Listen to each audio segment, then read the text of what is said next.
പൈശാചികമായിട്ടുള്ള ബുദ്ധിമുട്ടുള്ള വീടുകൾ ഇട്ടെറിഞ്ഞു പോകേണ്ടതുണ്ടോ? ധാരാളം വർഷക്കാലമായിട്ട് ഞങ്ങൾക്ക് അവിടെ താമസമില്ല, അവിടെ വലിയ പൈശാചികമായിട്ടുള്ള ഉപദ്രവമുണ്ട്. ഇങ്ങനെയുള്ള വീടുകൾ ഒഴിവാക്കിയവരുണ്ട്.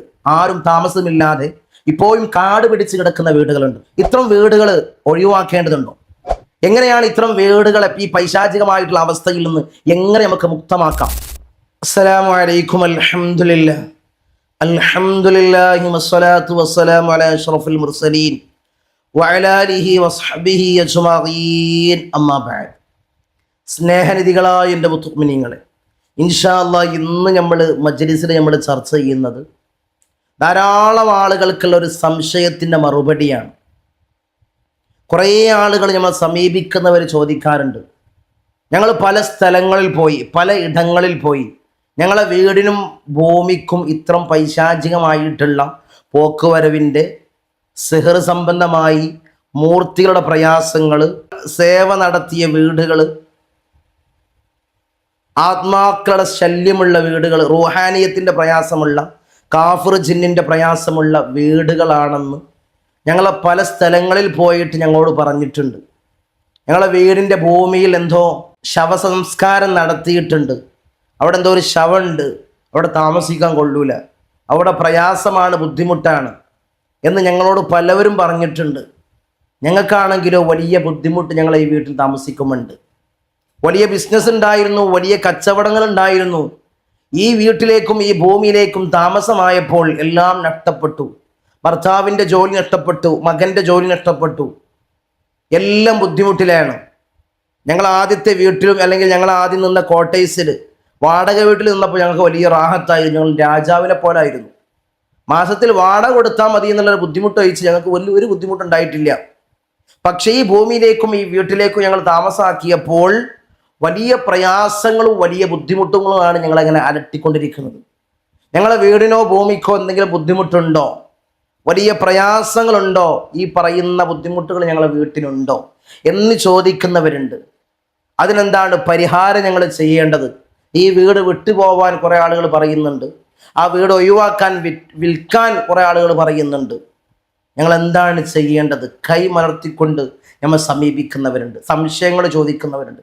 അവർക്കൊക്കെ പരിപൂർണമായിട്ടുള്ള മറുപടി, ചെയ്യാനുള്ള അമല് എന്താണ്, ഇതിൻ്റെ സത്യാവസ്ഥ എന്താണ്, അവർ ചെയ്യേണ്ടത്, ഇൻഷാ അല്ലാഹ് ഇന്ന് നമ്മൾ ചർച്ച ചെയ്യാൻ പോവാണ്. ഇങ്ങനെയുള്ള പൈശാചികമായിട്ടുള്ള പ്രയാസങ്ങളും പറഞ്ഞുകൊണ്ടാണ്, അതിൻ്റെ പരിഹാരങ്ങൾ പറഞ്ഞുകൊണ്ടാണ്, അതിൻ്റെ ബുദ്ധിമുട്ടുകൾ എന്തൊക്കെയാണ്, അതിൻ്റെ തടസ്സങ്ങൾ എന്തൊക്കെ ഉണ്ടാവുക, അങ്ങനെ ഉണ്ടായിക്കഴിഞ്ഞാൽ എന്തൊക്കെ പ്രയാസങ്ങൾ നമ്മുടെ ജീവിതത്തിൽ ഉണ്ടാകും, അങ്ങനെയുള്ള ഓരോരോ മജ്ലിസുകളാണ് നമ്മൾ ഈ കഴിഞ്ഞ കാലഘട്ടങ്ങളിലായിട്ട് ഇങ്ങനെ ചെയ്തുകൊണ്ടിരിക്കുന്നത്. കുറേ ആളുകൾക്ക് നമ്മൾ പറഞ്ഞു കൊടുത്ത അമലുകൾ എഫക്റ്റീവായി ഫലപ്രദമായവർ, ജീവിതത്തിൽ ചെയ്തിട്ട് വലിയ റിസൾട്ട് ലഭിച്ച ആളുകൾ, തങ്ങൾ പറഞ്ഞ അത്തരം കാര്യങ്ങൾ ചെയ്തു, വലിയ റാഹത്തുണ്ടായി, ശത്രുദോഷം പോയി, ഞങ്ങളെ സിഹർ ഇല്ലാതെയായി, ഇപ്പം ഞങ്ങൾക്ക് ആ സിഹർ ഉണ്ടായപ്പോഴുള്ള ബുദ്ധിമുട്ടുകളും ഞങ്ങൾക്കില്ല, ഇപ്പോൾ വലിയ റാഹത്തുണ്ട്, ജീവിക്കാൻ വലിയൊരു സന്തോഷമുണ്ട് എന്ന് വിളിച്ച് സന്തോഷ വാർത്ത അറിയിക്കുന്ന ധാരാളം ആളുകളുണ്ട്. ഇൻഷാ അല്ലാഹ് എല്ലാവർക്കും നമ്മുടെ മജ്ലിസ് ഉപകാരപ്പെടുന്നുണ്ട്. ഇത് വലിയ എല്ലാവർക്കും വലിയ റിസൾട്ട് ലഭിക്കുന്നുണ്ട്. ഇൻഷാ അല്ലാഹ് നമ്മൾ അറിഞ്ഞതിൽ വലിയ സന്തോഷം, വലിയ റാഹത്ത്. ഇൻഷാ അല്ലാഹ് ഇനിയുള്ള മറ്റുള്ള ആളുകളിലേക്കും നിങ്ങൾ ഇതിനെ എത്തിച്ചു കൊടുക്കുക. നിങ്ങൾക്ക് ആർക്കാണോ ഈ ഒരു വീഡിയോ കൊണ്ട്, ഈ ഒരു മജ്ലിസ് കൊണ്ട് ഉപകാരപ്പെടുന്നത്, അവരിലേക്ക് എത്തിച്ചു കൊടുക്കുക. അവരും അമൽ ചെയ്യട്ടെ, അവരുടെ ജീവിതത്തിലും റാഹത്ത് ഉണ്ടാകട്ടെ. അള്ളാഹു തൗഫീക്ക് നൽകട്ടെ, അള്ളാഹു ഭാഗ്യം അനുഗ്രഹിക്കുമാറാകട്ടെ. ഇൻഷാ അല്ലാഹ് എന്താണ് ഈ ഒരു കാര്യം, വീടും ഭൂമിയുമായിട്ടുള്ള ഇത്തരം പ്രയാസങ്ങൾ എങ്ങനെയാണ് ഇതിൻ്റെ പരിഹാരം നമുക്ക് പറയാം. അത് പറയുന്നതിന് മുമ്പ് നമ്മളെപ്പോഴും മജ്ലിസിൽ സൂചിപ്പിക്കുന്നത് പോലെ ഇനി നേരിട്ട് കാണാനുള്ള അവസരം, ഇനി കൺസൾട്ടുകൾ ഡേറ്റ്, ധാരാളം ആളുകളാണ് പല ഭാഗങ്ങളിൽ നിന്നായിട്ട് നമ്മളുമായി സമീപിക്കുന്നവർ, ബന്ധപ്പെടുന്നവർ. തങ്ങൾ പറയുന്ന ഇത്തരം വിഷയങ്ങൾ ഞങ്ങളുടെ ജീവിതത്തിലുണ്ട്, ഇത്തരം ബുദ്ധിമുട്ടിലാണ് ഞങ്ങളുടെ ജീവിതം ഇങ്ങനെ മുന്നോട്ട് പോയിക്കൊണ്ടിരിക്കുന്നത്. പല സ്ഥലങ്ങളിൽ പോയി ഇതിനൊരു പരിഹാരം ഞങ്ങൾക്ക് ഇതുവരെ കിട്ടിയിട്ടില്ല, വലിയ ബുദ്ധിമുട്ടിലും വലിയ പ്രയാസത്തിലുമാണ്. ഞങ്ങൾ എന്താണ് ചെയ്യേണ്ടത് എന്ന് വിളിച്ച് ബുക്കിംഗ് ആവശ്യത്തിന് വിളിക്കുന്നവർ, എന്നാണ് ഞങ്ങൾ നേരിട്ട് കാണാനുള്ള അവസരം, എന്നാണ് ഞങ്ങൾ വരേണ്ടത് എന്ന് ചോദിച്ച് വിളിക്കുന്നവർ, ഇൻഷാ അല്ലാഹ് ഇനി നേരിട്ട് കാണാനുള്ള അവസരം വരുന്ന ശനിയാഴ്ചയാണ്. ഈ കാണുന്ന നമ്പറിൽ മുൻകൂട്ടി ബുക്ക് ചെയ്ത് വഴി ചോദിച്ചറിഞ്ഞു വരിക. നമ്മുടെ സകല പ്രയാസങ്ങളും എല്ലാ ഇടങ്ങേറുകളും അള്ളാഹുവിന് തീർത്ത് നൽകണം അല്ലാഹ്. ജീവിതത്തിൽ വലിയ റാഹത്ത് നൽകണം അല്ലാഹ്, അഭിവൃദ്ധി നൽകണം അല്ലാഹ്. ഇത്തരം പൈശാചികമായ ഉപദ്രവങ്ങൾ അള്ളാഹു ഞങ്ങളെ ജീവിതത്തിൽ നൽകല്ല റബ്ബേ, ജീവിതത്തിൽ നൽകല്ല തമ്പുരാനെ. ഇൻഷാ അല്ലാഹ്. എന്താണ് ഈ ഭൂമിയുമായിട്ടുള്ള തടസ്സങ്ങൾ? ഇങ്ങനെയുള്ള പ്രയാസങ്ങൾ ഉണ്ടായി കഴിഞ്ഞാൽ ഈ ഭൂമി വിറ്റുപോകണോ? അവിടെ താമസിക്കാൻ കഴിയില്ലേ? ഒരിക്കൽ നിങ്ങൾ വിൽപ്പനയിലേക്ക് നിങ്ങൾ എത്തണ്ട, നിങ്ങൾക്ക് അവിടെ താമസിക്കാം. റാഹത്തായ നിലയിൽ, സന്തോഷമുള്ള നിലയിൽ എങ്ങനെയാണോ നിങ്ങൾ ഉണ്ടായിരുന്നത് ആ നിലയിൽ നിങ്ങൾക്ക് താമസിക്കാം. എങ്ങനെ? ആദ്യം നമ്മൾ ഭൂമിയിൽ എന്തെങ്കിലും മൂർത്തിയുടെ ശല്യങ്ങൾ, അല്ലെങ്കിൽ വീട്ടിലെന്തെങ്കിലും പറഞ്ഞയച്ച ഉപദ്രവകാരിയായ മൂർത്തികളുടെ ശല്യങ്ങൾ ഉണ്ടെങ്കിൽ, അല്ലെങ്കിൽ സിഹർ സംബന്ധമായ പ്രയാസങ്ങൾ നമ്മളെ വീട്ടിൽ ചെയ്തു വെച്ചിട്ടുണ്ടെങ്കിൽ, അല്ലെങ്കിൽ വരുത്തുപോക്കിൻ്റെ പോക്കുവരവിന് എന്തെങ്കിലും പ്രയാസങ്ങൾ നമ്മളെ വീട്ടിലുണ്ടെങ്കിൽ, ബ്രഹ്മരക്ഷസ് എന്ന് പേരിട്ട് വിളിക്കുന്ന ഇത്തരം പൈശാചികമായ ഉപദ്രവങ്ങൾ നമ്മളെ വീട്ടിലുണ്ടെങ്കിൽ, പാമ്പിൻ്റെ ശല്യങ്ങൾ, സർപ്പത്തിൻ്റെ പ്രയാസങ്ങൾ നമ്മളെ വീട്ടിലുണ്ടെങ്കിൽ, ഇത്തരം പേരിട്ട് വിളിക്കുന്ന ഇത്തരം ഇതിനൊക്കെ നമ്മൾ പറയുന്നത് എന്താണ്? പൈശാചികമായിട്ടുള്ള ഉപദ്രവം. ഇത്തരം പൈശാചികമായിട്ടുള്ള സാന്നിധ്യം നമ്മളെ വീട്ടിലോ നമ്മളെ ഭൂമിയിലോ ഉണ്ടെങ്കിൽ നമുക്ക് താമസിക്കാനും നമ്മൾ ഏത് നിലയിലാണോ ഉണ്ടായിരുന്നത് ആ നിലക്ക് തെറ്റി തകർച്ച ഉണ്ടാവാനും കാരണമാണ്. ആദ്യം ഈ പ്രയാസങ്ങൾ നമ്മൾ ഇബ്താൽ ചെയ്യണം, ബാത്തിലാക്കണം, അവിടുന്ന് ഒഴിപ്പിക്കണം. അതിന് ചെയ്യേണ്ട ഒരു അമൽ ഇൻഷാ നമ്മൾ പറയാൻ കൂടുതലൊന്നും പറയുന്നില്ല, നീട്ടി വലിച്ച് പരത്തി പറയുന്നില്ല. കാരണം നിങ്ങളെ വിലപ്പെട്ട സമയം അത് ഞാൻ കവർന്നെടുക്കുന്നില്ല.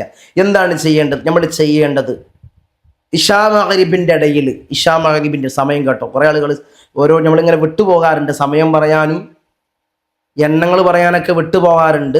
അപ്പോൾ ഇത് കേട്ടോ, ശ്രദ്ധിച്ച് കേട്ടോ. ഇശാ മഗ്‌രിബിൻ്റെ ഇടയിലാണ് ചെയ്യേണ്ടത്. ഇശാ മഗ്‌രിബിൻ്റെ ഇടയിൽ കുറച്ച് വെള്ളം എടുക്കുക, നല്ല ശുദ്ധമായ വെള്ളം, ഒരു ബോട്ടിൽ വെള്ളം, ഒരു ബോട്ടിൽ നല്ല പനനീര്, മാ വർദ് പനനീര് അല്ലേ, ഒറിജിനൽ. കാരണം എവിടെയോ കിട്ടുന്ന 10 രൂപക്കും 5 രൂപക്കും കിട്ടുന്ന ചെറിയ പനനീര് വാങ്ങണ്ട. അത് കുറച്ച് വില കൂടിയാൽ മുന്തിയതാണെങ്കിലും നിങ്ങൾക്ക് റിസൾട്ട് കൂടുതൽ ഫലപ്രദമാവും. അതുകൊണ്ടാണ് നല്ല കുറച്ച് പൈസ കൂടിയാൻ വേണ്ടിയില്ല, മുന്തിയ നല്ല പനനീര് വാങ്ങാം രണ്ടും. എന്നിട്ട് അതിൽ നിന്ന് വെള്ളം എടുക്കുക. വെള്ളം എടുത്തുകൊണ്ട് സൂറത്തുൽ ഫാത്തിഹ ചുണ്ടിനോട് ചേർത്ത് വെച്ച് ആ വെള്ളത്തിലേക്ക് സൂറത്തുൽ ഫാത്തിഹ പാരായണം ചെയ്യാം. പിന്നീട് ആ വെള്ളത്തിലേക്ക് തന്നെ, ഇശാ മഗ്‌രിബിൻ്റെ ഇടയിലാട്ടത്, ആ വെള്ളത്തിലേക്ക് തന്നെ ആയത്തുൽ കുർസിയെ പാരായണം ചെയ്യാം. ചുണ്ടിനോട് ചേർത്ത് വെച്ച് ഈ വെള്ളത്തിലേക്ക് ഫാത്തിഹ ഓതിക്കൊണ്ട് ഇഷ്ഫി എന്ന് വെള്ളത്തിൽ മന്ത്രിക്കുക, ആയത്തുൽ കുർസി ഓതി ഇഷ്ഫി എന്ന് പറഞ്ഞ് വെള്ളത്തിൽ മന്ത്രിക്കുക. ഇതുപോലെ ചെയ്യുക. ഫലം ഉറപ്പാണ്, മുജറബാണത്, മുജറബാണ്. നിങ്ങൾ ഇതൊന്ന് ചെയ്തു നോക്ക്. എന്തിനാണ് നിങ്ങളുടെ മുന്തിയ വീട്, താമസത്തിനൊക്കെ റാഹത്തുള്ള നിങ്ങളുടെ വീട് എന്തിനാണ് വിറ്റുപോകേണ്ട അവസ്ഥ നിങ്ങൾക്ക് ഉണ്ടാകുന്നത്? അതൊന്നും ചിലവില്ലല്ലോ. ഇതൊന്ന് ചെയ്തു നോക്ക്, ഇത് വീട്ടിലൊന്ന് ചെയ്തു നോക്ക്. പിന്നീട് ഈ സ്ക്രീനിൽ കൊടുക്കുന്നത് പോലെ സൂറത്തു ത്വാഹയിലെ 69-ാമത്തെ ആയത്ത് ഞാൻ ഓതാം. അഊദു ബില്ലാഹി മിനശ് ശൈത്വാനിർ റജീം. ബിസ്മില്ലാഹിർ റഹ്മാനിർ റഹീം. വഅൽഖി മാ ഫീ യമീനിക അൽകഫ് മാ സനഉ ഇന്നമാ സനഉ ഖൈദുസ് സാഹിരി വലാ യുഫ്ലിഹുസ് സാഹിറു ഹൈസു അത്താ. ആയത്ത്, ഈ ഒരു ആയത്ത് പരിപൂർണ്ണ നിലക്ക് ഒറ്റ പ്രാവശ്യം ഓതി വെള്ളത്തിൽ ഇഷ്ഫി എന്ന് മന്ത്രിക്കുക. പിന്നീട് സൂറത്തുൽ യൂനിസിലെ 81-ാമത്തെ ആയത്ത് ഫലമ്മാ അൽഖൗ ഖാല മൂസാ മാ ജഅതും ബിഹിസ്ഹർ ഇന്നല്ലാഹ സയുബ്തിലു ഇന്നല്ലാഹ യുസ്ലിഹു അമലൽ മുഫ്സിദീൻ. ഈ ഒരു ആയത്തും ഈ വെള്ളത്തിലേക്ക് മന്ത്രിച്ച് ഇഷ്ഫി എന്ന് മന്ത്രിക്കുക. പിന്നീട് സൂറത്തുൽ സൽസല പാരായണം ചെയ്യുക. അവസാനത്തെ ആയത്തെത്തുന്ന സമയത്ത് അതൊക്കെ ഓരോ പ്രാവശ്യം. ഏതാണ് സൂറത്തുൽ സൽസലയിലെ അവസാനത്തെ ആയത്ത്? വമൻ യഅമൽ മിസ്കാല ദർറത്തിൻ ശർറൻ യറ. ഈ ആയത്ത് 3 പ്രാവശ്യം ആവർത്തിച്ച് 3-ാമത്തെ പ്രാവശ്യം അവസാനിപ്പിക്കുക, സൂറത്ത് പരിപൂർണമായി അവസാനിപ്പിക്കുക. അതിലേക്ക് മാ വർദ്, അതായത് പനനീർ, റോസ് വാട്ടർ എന്നൊക്കെ പറയും ഇംഗ്ലീഷിൽ. റോസ് വാട്ടർ എന്ന് പറയുന്ന ആ വെള്ളം ഇതിലേക്ക്, ഈ ശുദ്ധമായ വാട്ടറിലേക്ക് ഒഴിക്കുക. എന്നിട്ട് രണ്ടും കൂടി മിക്സ് ചെയ്യുക. മിക്സ് ചെയ്തിട്ട് സ്പ്രേ റിങ്ങോ എന്തെങ്കിലും ഉണ്ടെങ്കിൽ, കുപ്പി ഉണ്ടെങ്കിൽ അതിലേക്ക് ഒഴിക്കുക. അല്ലെങ്കിൽ സ്പ്രേ പരുവത്തിലേക്ക് ഇതാക്കിയിട്ട് മൊത്തത്തിലൊന്ന് തളിക്കുക, വീട്ടിലൊക്കെ ഒന്ന് തളിക്കുക, എല്ലായിടത്തും ഈ വെള്ളം ഒന്ന് തളിക്കുക, വീടിൻ്റെ അകത്തും പുറത്തും ഭൂമിയിലും എല്ലാ ഭാഗത്തും. കുറച്ച് കൂടുതൽ എടുക്കണമെങ്കിൽ എടുക്കാം, ഒരു കുപ്പിന്നെ എടുക്കണം എന്നില്ല, കുറച്ച് കൂടുതൽ എടുക്കണമെങ്കിൽ മൊത്തം തളിക്കുക. പിന്നീട് കല്ലുപ്പെടുത്തിട്ട് വീടിൻ്റെ 4 മൂലയിലും അകത്തും പുറത്തും വീടിൻ്റെ 4 മൂല അങ്ങനെ തന്നെ ചെയ്യണം. അകത്തുള്ള 4 മൂലയിൽ കുറച്ച് കല്ലുപ്പിടുക, പുറത്തുള്ള 4 മൂലയിൽ കുറച്ച് കല്ലുപ്പിടുക, ഭൂമിയുടെ 4 മൂലയിൽ കുറച്ച് കല്ലുപ്പിടുക, കുറച്ച് ഒരു പിടുത്തം അങ്ങനെ തന്നെ ഇടാം, കല്ലുപ്പിടുക. ഇങ്ങനെ 21 ദിവസം, 3 ദിവസം വിട്ട് അങ്ങനെ 21 ദിവസം പരിപൂർണമാക്കുക. മനസ്സിലായോ? ഇന്ന് ചെയ്ത് 3 ദിവസം കഴിഞ്ഞതിന് ശേഷം 4-ാമത്തെ ദിവസം ചെയ്യാം. അപ്പം എത്ര ദിവസമായി? 5 ദിവസമായി. അങ്ങനെ 21 ദിവസത്തിനുള്ളിൽ ഓരോ ദിവസത്തിൽ ചെയ്യുന്ന ദിവസത്തിൽ 3 ദിവസം കേപ്പിട്ട് അങ്ങനെ ചെയ്യുക. ഇശാ മഗ്‌രിബിൻ്റെ ഇടയിൽ 21 ദിവസം കണ്ടിന്യൂസ് ആയിട്ട് ചെയ്യണ്ട. എപ്പോഴും ചെയ്യുമ്പോൾ ഉപ്പിടണം. ഞാൻ ഈ പറഞ്ഞതുപോലെ ചെയ്യണം. അതായത് സൂറത്തുൽ ഫാത്തിഹ, ആയത്തുൽ കുർസി, സൂറത്തു ത്വാഹയിലെ 69-ാമത്തെ ആയത്ത്, സൂറത്തുൽ യൂനിസിൽ 81-ാമത്തെ ആയത്ത്, സൂറത്തുൽ സൽസല, പിന്നെ അവസാനത്തെ ആയത്ത് 3 പ്രാവശ്യം ആവർത്തിക്കുക. വെള്ളത്തിൽ മന്ത്രിക്കുക, പനിനീരൊഴിക്കുക, ഒന്ന് മിക്സ് ആക്കുക, വീടിന് മൊത്തം തളിക്കുക. പിന്നെ കല്ലുപ്പ് വീടിൻ്റെ അകത്ത് 4 മൂലയിൽ, പുറത്ത് 4 മൂലയിൽ, ഭൂമിയുടെ 4 മൂലയിലിട്ട് വെക്കുക. അങ്ങനെ 21 ദിവസം തുടർച്ചയായിട്ട്, അതായത് 3 ദിവസം വിട്ട് 21 ദിവസം ചെയ്യാം. മനസ്സിലായില്ലേ? എന്തെങ്കിലും സംശയങ്ങൾ ഉണ്ടെങ്കിൽ ഇൻഷാ അല്ലാഹ് കമൻറ്റിൽ അറിയിക്കുക. അതിനുള്ള മറുപടി ഇൻഷാ അല്ലാഹ് ഉണ്ടാവും. ഇത് ചെയ്തു കഴിഞ്ഞാൽ 21 ദിവസം ചെയ്തു കഴിഞ്ഞാൽ പിന്നെ ആ വീട്ടിൽ താമസിക്കാൻ വലിയ റാഹത്താണ്. എന്ത് മൂർത്തികളുടെ ശല്യം ഉണ്ടെങ്കിലും, എന്ത് സിഹ്റ് കൊണ്ടുപോയി സ്ഥാപിച്ചിട്ടുണ്ടെങ്കിലും, അത് ആ ഭൂമിയിൽ കുഴിച്ചിട്ടിട്ടുണ്ടെങ്കിലും, അല്ലെങ്കിൽ നമ്മളിലേക്ക് ചെയ്തു വെച്ചിട്ടുണ്ടെങ്കിലും, ഭൂമിയുടെ മണ്ണ് ഉപയോഗിച്ച് ചെയ്തു വെച്ചിട്ടുണ്ടെങ്കിലും, മൂർത്തിയുടെ ശല്യങ്ങൾ ആ ഭൂമിയിലുണ്ടെങ്കിലും, എന്തെങ്കിലും സേവ നടത്തി പരാജയപ്പെട്ട് ഒഴിവാക്കിയ ഭൂമിയാണെങ്കിലും, എല്ലാ അവസംസ്കാരം ചെയ്ത ഭൂമിയാണെങ്കിലും, ദുർമരണങ്ങൾ സംഭവിച്ച ഭൂമിയാണെങ്കിലും, പൈശാചികമായിട്ടുള്ള തേരോട്ടങ്ങൾ പോക്കുവരവുള്ള ഭൂമിയാണെങ്കിലും, ഭ്രമരസിന്റെ പ്രയാസങ്ങളുടെ ഭൂമിയാണെങ്കിലും, സർപ്പദോഷത്തിന്റെ പ്രയാസങ്ങളുടെ ഭൂമിയാണെങ്കിലും, അങ്ങനെ എന്ന് പറയുന്നില്ല, എന്ത് പൈശാചികമായിട്ടുള്ള ഉപദ്രവമുള്ള ഭൂമിയാണെങ്കിലും ആ ഉപദ്രവങ്ങൾ അവിടുന്ന് നശിച്ചു പോകും, അത് കരിഞ്ഞു പോകും, ഇല്ലാതെയാവും, ഉപ്പ് അലിയുന്നത് പോലെ അലിഞ്ഞു തീരും എന്നാണ് മഹത്തുക്കൾ നമുക്ക് പഠിപ്പിക്കുന്നത്. ഉപ്പ് എപ്രകാരമാണോ അലിഞ്ഞു പോകുന്നത്, ഒരു ഒച്ചുകൾ കണ്ടിട്ടുണ്ടോ? അതിലേക്ക് ഉപ്പിട്ടാൽ എങ്ങനെയാണോ അത് അലിയുന്നത് അതുപോലെ അലിഞ്ഞു തീരും.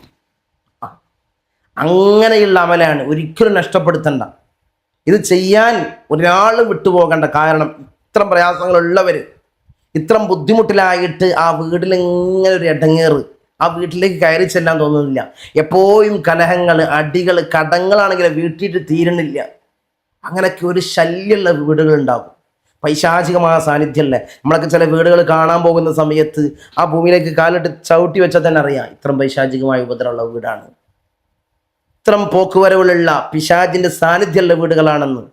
അപ്പം അത്തരം വീടുകൾ ഉണ്ടെങ്കിൽ, ഉള്ളവരിത് കാണുന്നുണ്ടെങ്കിൽ, ബുദ്ധിമുട്ടിലായിട്ട് പ്രയാസം തള്ളി നീക്കുന്നവരുണ്ടെങ്കിൽ, ചിലവൊന്നുമില്ലല്ലോ, ഇത് ചെയ്യാനൊരു ചിലവില്ല, ഒരാളെടുത്ത് നിങ്ങൾ പോകണ്ട, ഇതിനു വേണ്ടി ക്യാഷ് നിങ്ങൾ ചിലവാക്കണ്ട. പക്ഷെ അത് വീട്ടിൻ്റെ അകത്തളങ്ങളിൽ ഇരുന്ന് തന്നെ ഇൻഷാ അല്ലാഹ് നിങ്ങൾക്ക് ചെയ്യാൻ പറ്റിയ ഒരു അത്ഭുത അമലാണ്. എല്ലാവരും സ്വീകരിക്കുക. അള്ളാഹു തൗഫീക്ക് നൽകട്ടെ. ഈ ഒരു അമൽ ചെയ്തുകൊണ്ട് വലിയ ഫലം അള്ളാഹ് ഞങ്ങൾക്ക് നീ നൽകണം. അള്ളാഹ് പരിശുദ്ധമാക്കപ്പെട്ട ഖുർആനിൻ്റെ ആയത്തുകളുടെ ഹക്ക് ബർക്കത്ത് കൊണ്ട് വലിയ ഫലം ഞങ്ങൾക്ക് നീ നൽകണം. അള്ളാഹ് ഈ അമൽ പറയുന്ന സമയത്ത് നമ്മൾ മജ്‌ലിസിൽ പറയുമ്പോൾ വലിയ ഫലം ഉണ്ടാവും. എൻ്റെ ഒരു പൊരിശല്ല, മഹാന്മാരായ ഉപ്പാപ്പമാരുടെ കാവലാണ്. അവരെ കുരുത്തത്തോടും പൊരുത്തത്തോടു കൂടിയാണ് അമലുകൾ പറയുന്നത്. ഇൻഷാ അല്ലാഹ് എല്ലാവരും സ്വീകരിക്കാം. അള്ളാഹു സ്വീകരിക്കട്ടെ. അള്ളാഹു തൗഫീക്ക് നൽകട്ടെ. ഇൻഷാ അല്ലാഹ് ഉപകാരപ്പെട്ടെങ്കിൽ മറ്റുള്ളവരിലേക്ക് ഇത് എത്തിച്ചു കൊടുക്കുക. ഇൻഷാ അല്ലാഹ് സബ്സ്ക്രൈബ് ചെയ്യാനും ലൈക്ക് ചെയ്യാനും പരിഗണിക്കാം. അള്ളാഹു സ്വീകരിക്കട്ടെ.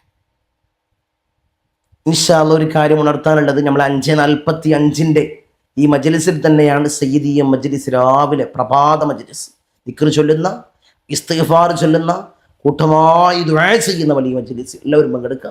അല്ലാഹു സ്വീകരിക്കട്ടെ. അസ്സലാമു അലൈക്കും വറഹ്മത്തുള്ളാഹി.